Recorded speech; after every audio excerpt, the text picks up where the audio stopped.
नमस्कार दोस्तों, नव भारत न्यूज़ में आप सभी का एक बार फिर से स्वागत है। दोस्तों, इस समय देश में जो सबसे बड़ा मुद्दा है वो है महंगाई। जी हाँ, देश में महंगाई दर के आंकड़े जनता को लगातार डरा रहे हैं, मगर ऐसा नहीं है कि आंकड़े पहली बार जनता के सामने आए हैं और इसके लिए केवल मोदी सरकार ही जिम्मेदार है। नहीं, बल्कि आपको अर्थशास्त्र का चैंपियन मानने वाले मनमोहन और पी चिदम्बरम के काल में 2008-9 में भी देश में ऐसी ही मुसीबत आई थी और लाखों लोगों की नौकरियां एक झटके में चली गई थी। जब रिसेशन का समय आया था, वो समय शायद ही कोई भूल पाया हो, और तब भी पेट्रोल के दाम सबसे ऊंचे स्तर पर चले गए थे। और ये बात भी सही है कि जब पेट्रोलियम के दाम सबसे ऊपर होते हैं तो चीज़ों की जो कीमत है वो बढ़ने लग जाती है, क्योंकि ट्रांसपोर्टेशन की कॉस्ट बढ़ जाती है और वो कॉस्ट आम जनता से वसूली जाती है कंपनियों द्वारा। तो सीधी सी बात है, जब पेट्रोल डीजल के दाम बढ़ेंगे तो खाद्य पदार्थों के और हर चीज़ के दाम बढ़ जाएंगे, और तब सरकार को घेरने का जो ऑप्शन है वो विपक्ष के पास बहुत आसानी से मिल जाता है। और ऐसा ही कुछ जो है वो मौजूदा समय में विपक्ष ने यानी कि कांग्रेस ने मुद्दा पकड़ लिया है। लेकिन आपको बता दें कि जो आज विपक्ष में है वो कभी सरकार में हुआ करते थे। तब सरकार बचाने के लिए कांग्रेस ने देश के साथ एक बहुत बड़ा धोखा किया था। पेट्रोल के दामों को रातों रात घटा दिया गया, क्योंकि तब तक पेट्रोलियम सरकार के नियंत्रण में हुआ करता था, वो फ्री मार्केट में नहीं था। लेकिन आज पेट्रोल फ्री मार्केट में है और ये काम भी खुद कांग्रेसी ही करके गए थे। तो वो क्या है घोटाला, वो मैं आपको बताता हूँ, और इसका खामियाजा कैसे आज भी देश भुगत रहा है, जान लीजिएगा। क्या है पूरा मामला, आज आप ध्यान से सुन लीजिए, क्योंकि कल को जब ये कांग्रेसी वोट मांगने आपके यहाँ पर आए तो आप उनसे प्रश्न करना बिल्कुल मत भूलिएगा। उनसे पूछिएगा कि ये ऑयल बॉन्ड क्या चीज़ है। जी हाँ, आपने सही सुना, ये ऑयल बॉन्ड क्या चीज़ है। यदि आप में से भी किसी को पता है कि ऑयल बॉन्ड क्या है तो यहाँ कमेंट बॉक्स में इसके बारे में लिखें, नहीं तो कमेंट बॉक्स में लिखें मोदी है तो मुमकिन है। दरअसल दोस्तों, 70 सालों तक राज करने वाली पार्टियों ने देश को इतना खोखला अंदर से कर दिया था कि उस स्थिति से देश को वापस खड़ा करना जैसे लगभग नामुमकिन सा हो चुका था। लेकिन प्रधानमंत्री मोदी ने इस जिम्मेदारी को भी अपने कंधों पर लिया और बखूबी निभाया। मोदी जी के साथ इस जिम्मेदारी को उठाया मोदी जी के नवरत्नों ने। जी हाँ, वो नवरत्न जो लगातार देश की सेवा कर रहे हैं मंत्रियों के तौर पर, और एक खास कुछ नेता हैं जो लगातार मोदी जी के साथ कदम से कदम मिलाकर चल रहे हैं। अब इन नवरत्नों में से एक नगीने हैं, नितिन गडकरी। जी हाँ, नितिन गडकरी मोदी के सफल नेताओं में से एक हैं और जनता भी उनके कामों से बेहद खुश है और काफ़ी वाकिफ़ है कि कैसे वो ऑन द स्पॉट फैसला लेते हैं और काम निकलवाना जानते हैं। और यही काबिलियत है कि उनकी मोदी मंत्रिमंडल में अभी तक जगह बनी हुई है। और अभी बीते दिनों नितिन गडकरी के एक बयान पर पी चिदम्बरम, जी हाँ, जो पिछली कांग्रेस की सरकार में वित्त मंत्रालय का भार संभाला करते थे, जी हाँ, वही पी चिदम्बरम ने अपना एक सियासी दांव खेलने का प्रयास किया। वो सियासी दांव भी समझिए क्या है वो सियासी दांव, मगर ये जान लीजिए कि आखिर वो बयान क्या था जिसके दम पर इन्होंने सियासी दांव खेला। दरअसल देश में पेट्रोल और डीजल के दाम अब उस स्तर पर जा चुके हैं जहां पर लोगों के मन में अब गुस्सा आने लगा है। सड़क परिवहन मंत्री नितिन गडकरी ने भी ये बात मान ली कि पेट्रोल डीजल के दाम लगातार बढ़ने से लोग नाराज हैं। तेल के दाम बढ़ने का असर समाज के हर वर्ग पर पड़ता है, चाहे उसके पास कोई गाड़ी हो या ना हो। इसको ऐसे समझ लें कि अगर आप आज एक पार्ले का बिस्किट खरीदने जाते हैं तो उस पार्ले जी का बिस्किट को खरीदने में जो कॉस्ट आ रही है, उस कॉस्ट को खरीदने तक, बनने से लेकर आपके हाथ में आने तक, उसमें कहीं ना कहीं ट्रांसपोर्ट की कॉस्ट भी जुड़ी हुई है। और वो ट्रांसपोर्ट की कॉस्ट अगर बढ़ जाए तो पार्ले जी के सादे से बिस्किट का दाम भी बढ़ जाएगा।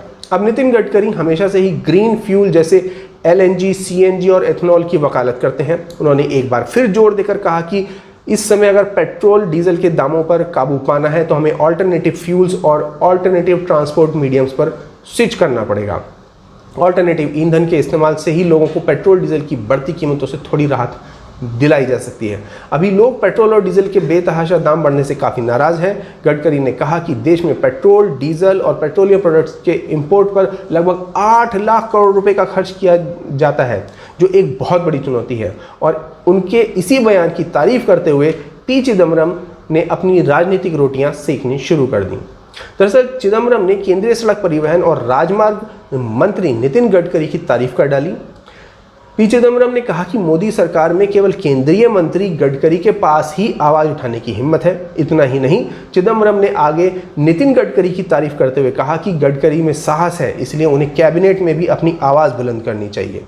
अब सुनने में तो ये तारीफ बड़ी आम सी लगती है, बड़ा नॉर्मल सा है कि तारीफ करी उन्होंने, लेकिन ये सियासी गिद्ध जितने मासूम दिखाई देते हैं उतने हैं नहीं।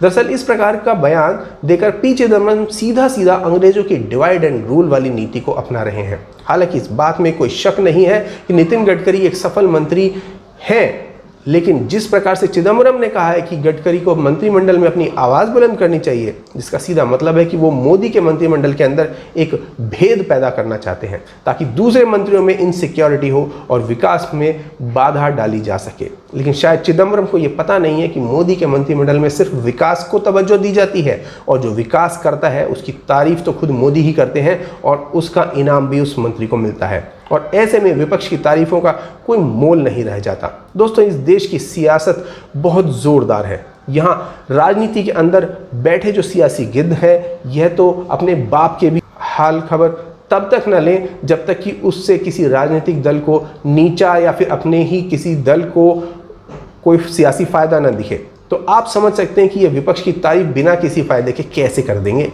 खैर, ये मुद्दा पेट्रोल और डीजल से शुरू हुआ, तो आज आपको इससे जुड़ी भी एक और बात और बहुत गहरा राज बता देता हूँ, और ये राज आपको जानना भी ज़रूरी है। तो मैंने आपको जैसे कि आपसे प्रश्न किया था कि अगर आपको पता है कि ये ऑयल बॉन्ड क्या है तो उसका उत्तर दें।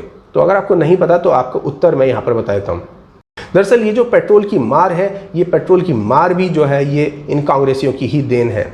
इन कांग्रेसियों की वजह से ही, जी हाँ, आज तक देश जो है इस पेट्रोल के ऊपर मार को झेल रहा है। दोस्तों, इसका इल्ज़ाम आज ये सियासी गिद्ध केंद्र पर थोप रहे हैं। खुद पेट्रोलियम मंत्री धर्मेंद्र प्रधान ने कहा था कि डीजल पेट्रोल की बढ़ी कीमतों की एक बड़ी वजह है कांग्रेस, जिसने 2014 से पहले तेल बॉन्ड को लेकर भाजपा पर लाखों करोड़ रुपए का बकाया छोड़ दिया। प्रधान ने कहा कि अब भाजपा को केंद्र में रहकर कांग्रेस के उस बकाया का मूलधन और उस पर लगने वाला ब्याज चुकाना पड़ रहा है। उन्होंने इसे भी डीजल पेट्रोल की बढ़ती कीमतों की वजह बताया। पहले की सरकारों ने करीब 1.3 लाख करोड़ रुपए के ऑयल बॉन्ड जारी किए थे, जिनका भुगतान इस साल अक्टूबर से लेकर मार्च 2026 के बीच मौजूदा सरकार को करना होता है। अनुमान लगाया जा रहा है कि इसी साल केंद्र को लगभग 20,000 करोड़ रुपए तो सिर्फ ब्याज के चुकाने पड़ गए थे। इसके बाद 2023 में 22,000 करोड़ और 2024 में 40,000 करोड़ रुपए और 2026 में 37,000 करोड़ रुपए का भुगतान करना होगा। मतलब साफ है कि पेट्रोल के दाम यदि कम भी कर दिए जाएं तो देश को लाखों करोड़ रुपए इस्लामिक देशों को चुकाने पड़ेंगे, जिनका इस्तेमाल ये देश पाकिस्तान और तालिबान को हथियार मुहैया कराने में करेंगे। जिसका मतलब साफ है कि कैसे इस देश की पुरानी सरकारों ने न केवल देश का पैसा लुटाया बल्कि करोड़ों रुपए आतंकियों के हाथों तक पहुंचा दिए, जिनका इस्तेमाल आज भारत के ही खिलाफ हो रहा है। तो दोस्तों, आपका इस पूरी खबर पर क्या विचार है हमें कमेंट बॉक्स में लिखकर बताएं। साथ साथ इस वीडियो को ज़्यादा से ज़्यादा शेयर करें। धन्यवाद।